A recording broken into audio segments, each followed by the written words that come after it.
So, is it as protective as spraying clear coat from a HVLP gun? Let's find out, because Slade's going to tell us.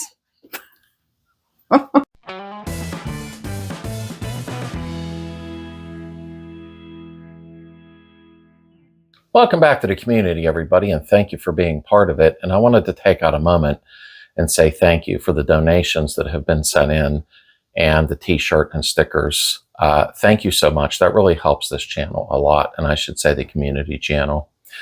Today, we're going to go ahead and discuss, I've been getting a lot of messages and emails since I've started with this 2K, Spraymax, and Rustoleum. So I'm doing a quick questions and answers this week. Heather wrote a bunch down, and she's going to go ahead and ask the questions, and I'll answer them, and hopefully this video will help some folks then. So what do you say? Sounds good to me. Let's get on it. Let me just get your attention for a second here. Do you remember VW Trends magazine? It was away for 16 years. Dan Ledbetter was the editor for that magazine from 84 to 95. Well, in spring of 2021, VW Trends came back into existence. So go down into the description below and subscribe to this great magazine. Today we are talking about Spraymax 2K Clear with activator built in. It's a professional grade product, but it's being delivered out of a Rattle can, not an HVLP gun. So let's talk about it. So let's cover this first. What type of safety equipment should you be wearing when using this product? And that is a very good question. Like I said, Heather had written down a lot of questions that people had throughout the emails and messages to save me time and be helpful. First things first, this is a dust mask.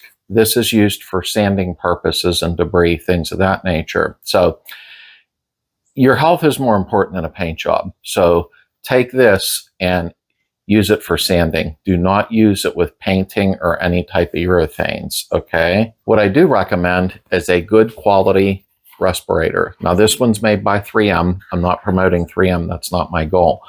But this is enough to protect you. I'm not a scientist, remember that. But you want a good quality respirator to protect your lungs. You only get one pair. If you can even get something better than this, that's fine. But this seems to be what the average person uses when spraying paints or urethanes or clear coats. Protect your lungs. And the next thing you want is safety glasses. Cover your eyes. A lot of chemicals, paints, primers, pretty much anything can get into the body through the eyes. So you definitely want to use safety glasses. That is a must, trust me on that. And we're still on protecting yourself because that is the most important thing. The next thing you need to do is make sure you have at least latex gloves on. You want a good 9mm product, you know, is what I use.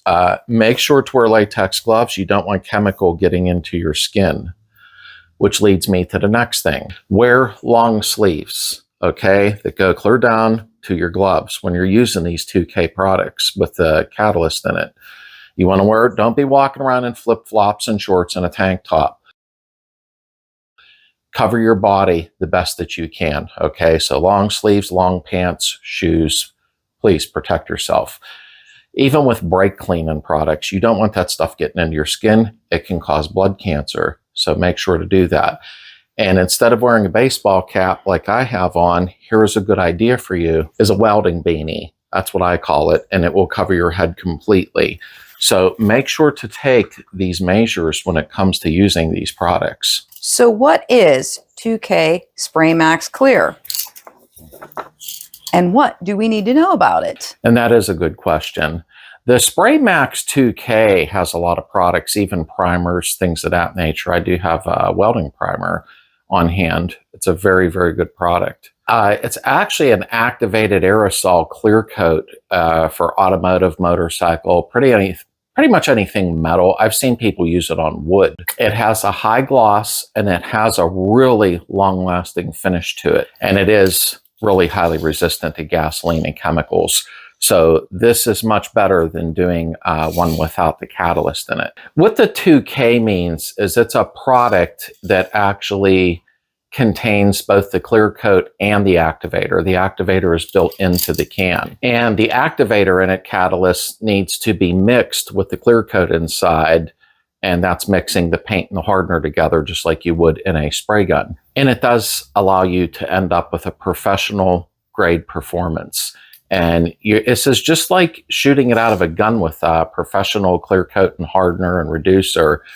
It's just compacted into a can. So as we're talking about all this, my mind goes to, what does the 2K stand for? 2K aerosol. Heather's asking, what does 2K stand for? That's a very good question. 2K stands for 2 parts. So what it is basically is you're referring to the clear coat and the integrated catalyst or activator that's internal in the can that mixes together. So 2K is what you would need to harden the clear coat, unlike some that don't come with the activator in it. So what this has is catalyst activation. And I'm sure you've seen this before. You're pulling this red cap out, putting it here, hitting it or hitting it off of your bench, and you'll hear it pop. And I don't want to do that because this stuff is a little bit expensive. And that's when it releases the catalyst inside the can. And then you're mixing it up for 2 to 3 minutes to put the catalyst in with the clear coat. Once you have this hardener mixed in with the clear coat, then obviously you're getting the same as an HVLP gun, mixing clear coat and hardener together.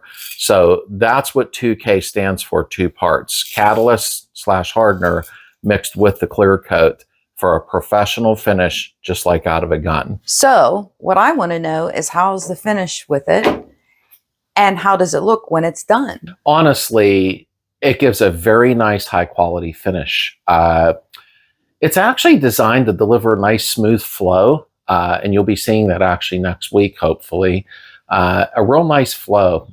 And it has a really good ability for polishing, similar to what you would get out of a professional gun with wet sanding and buffing.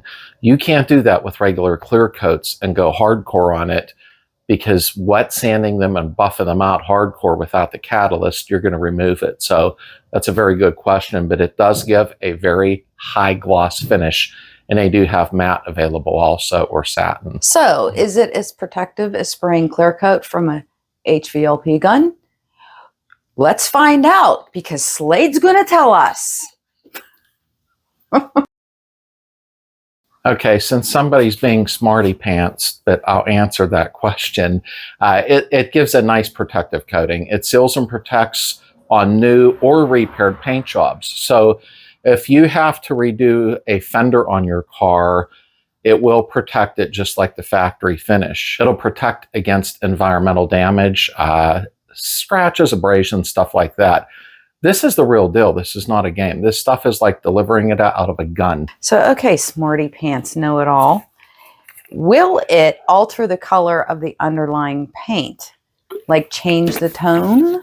Let's see if he knows that. There's no color deviation at all. The clear coat does ensure you that the tone or the pitch or the color to the underlying paint will not change. And it definitely won't do what some polyurethanes do. If you ever painted something white and you put polyurethane over it, sometimes it has a yellow casting to it, but this will not change that at all.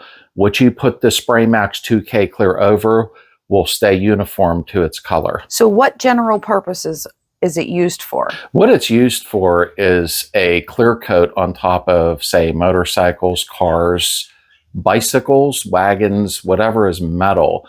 Like I said, some have used it on wood, but most of the time it is used for finish on new paint jobs on cars. Somebody might want to redo their fender. I'm doing the whole car, the Beetle. So I think that'll be interesting. I know that Garrison, a friend of mine, did his whole car with it, and here's what it looks like.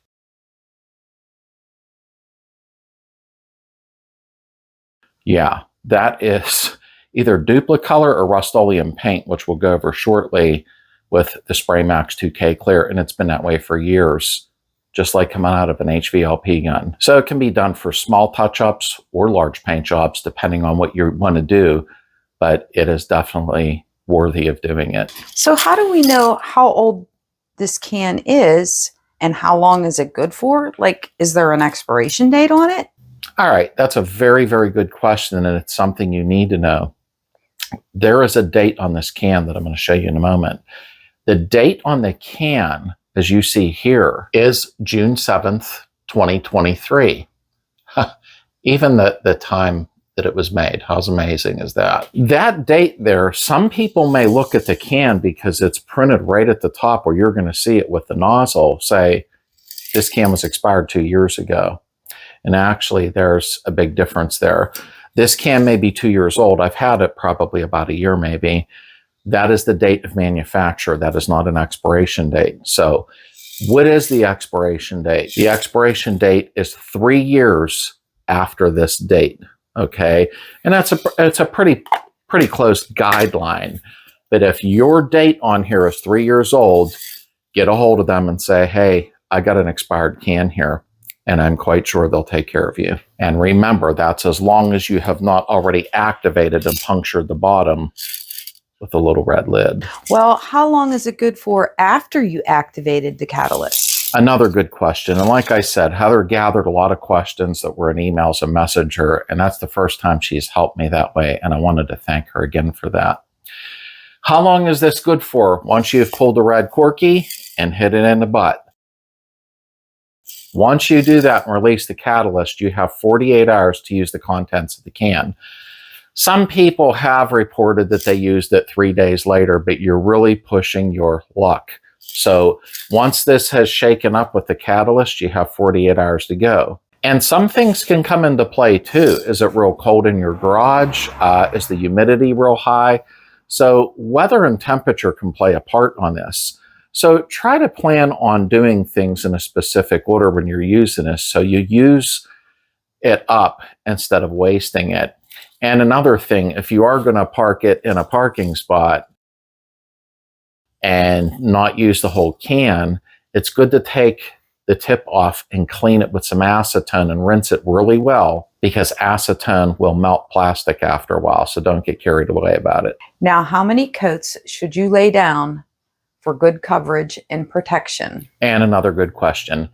Typically 3 to 4 coats. You don't want to go any less than that. I prefer 4 coats. But if you're trying to budget, or whatever, you probably shouldn't be painting a car. But I like to do 4 coats, and here's why. This is the real deal with catalyst in it. Or if you want me to keep saying the word hardener, I will. People are accustomed to that word. When you start wet sanding down, you're removing a layer or maybe even 2 layers, depending on how aggressive you get, of clear coat. So the more protection, the better. So I recommend 4 coats. But you can get away with 3 because you're sanding 1 coat off and you have 2 for protection. Tongue got tied up there. But I would recommend 4 coats on a personal level. How far does one can go? Like, how much coverage do you get out of it?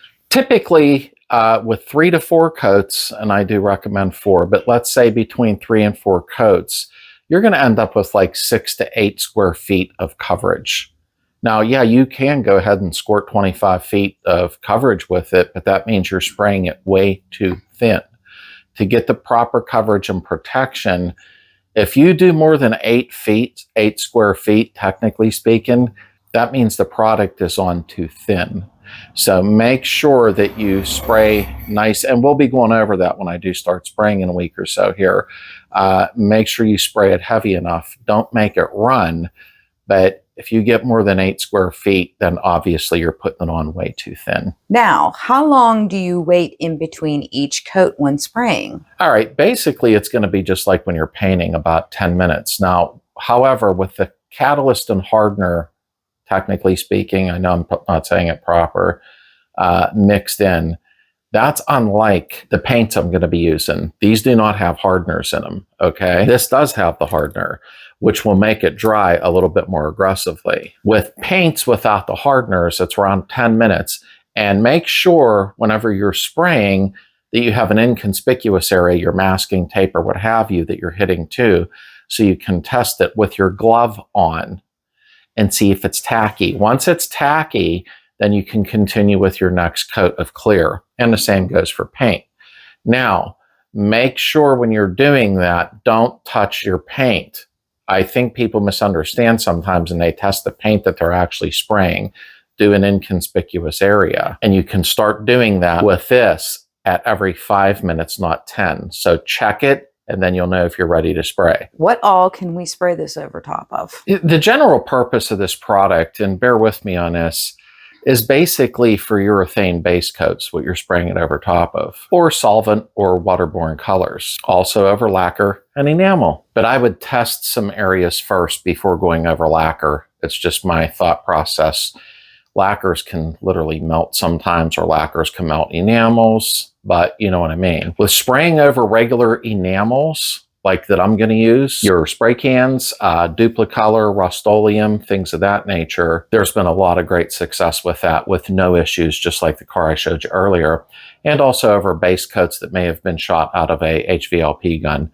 So really, you can spray it over a lot of different, in a lot of different paints. So how long do you have to wait to wet sand and buff to smooth out the orange peel? Technically, when it comes down to it, you have to wait a good solid 24 hours. Now, again, humidity, temperature, try to shoot around 70 degrees if you possibly can. However, up to 48 hours, it can get a little tougher to sand down, which is perfectly fine.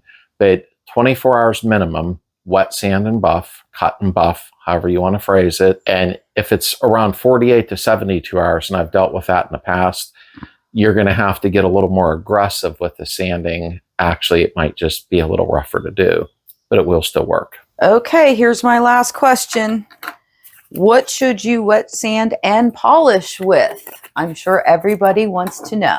Now, first things first, do not wet sand with anything below 1500 grit, and that is wet sanding, okay? Because this is a very good topic.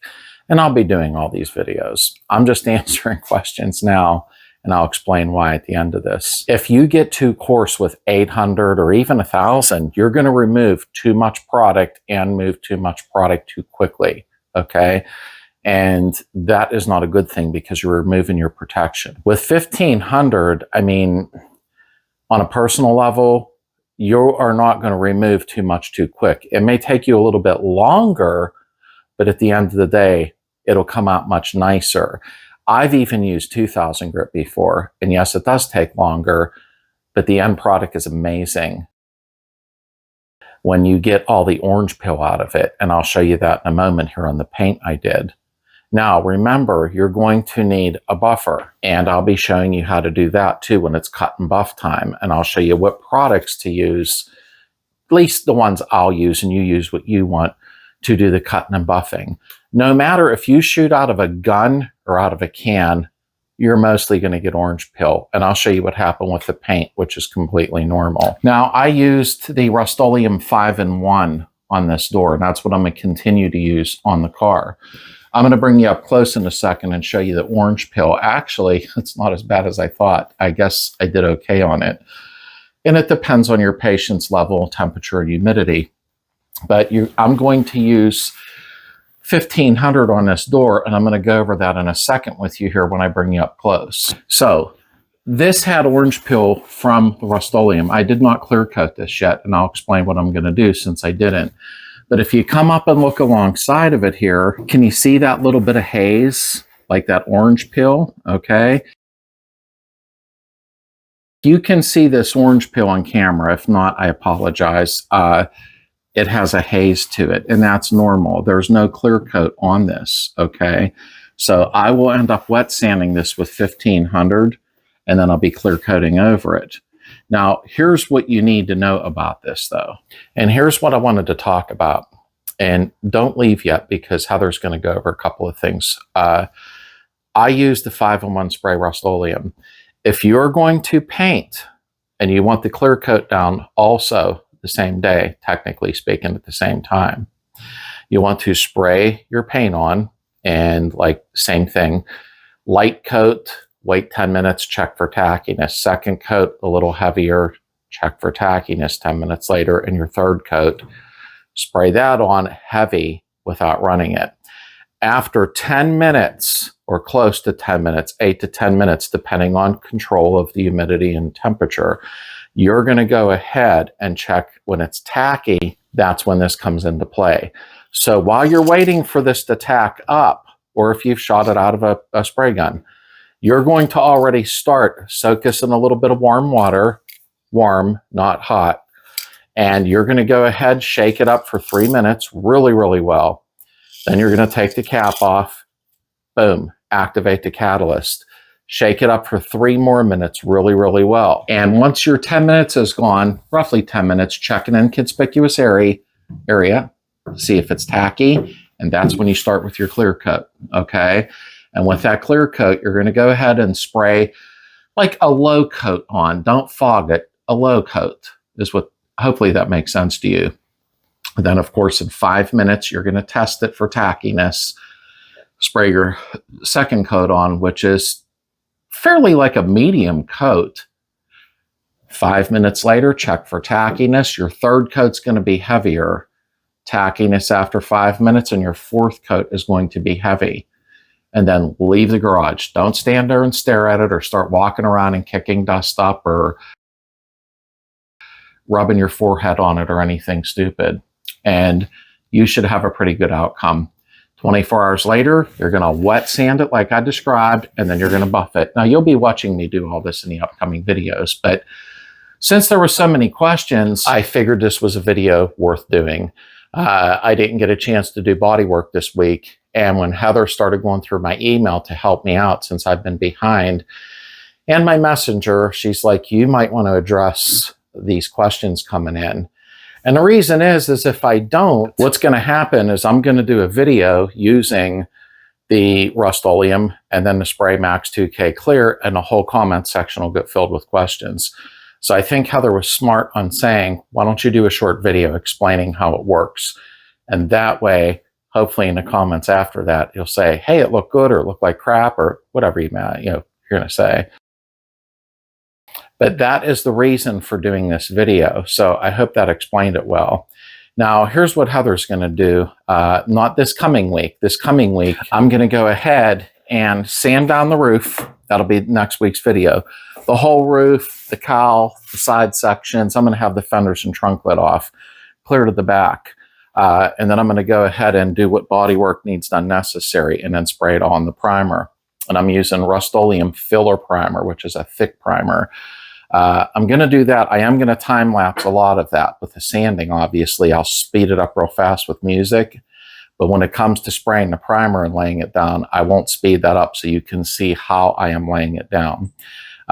What's going to happen after that is... let me spray the fenders, because I'm going to be spraying the fenders in the upcoming videos. So I hope that all made sense. I would like Heather to step in and do some of the spraying. I think that'd be a lot of fun, to be honest with you.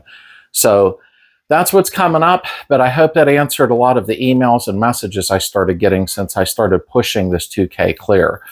Hopefully I did the best I could. I am not a professional. I'm not a body man for a living, but I'm trying to be. So anyhow, let's close out and tell you everything that's coming up. So that was your 2K Spraymax questions and answers, technically speaking. But thank you for your help. I really, really appreciate it. And thank you all for being here. And we'll see you next week with body work and paint for probably 2 to 3 weeks. And then we'll move on to the interior, and then you're going to see it coming along. And something really cool coming up, I believe October 19th or 20th is going to be a really good video when somebody stops by here. So I will see you soon.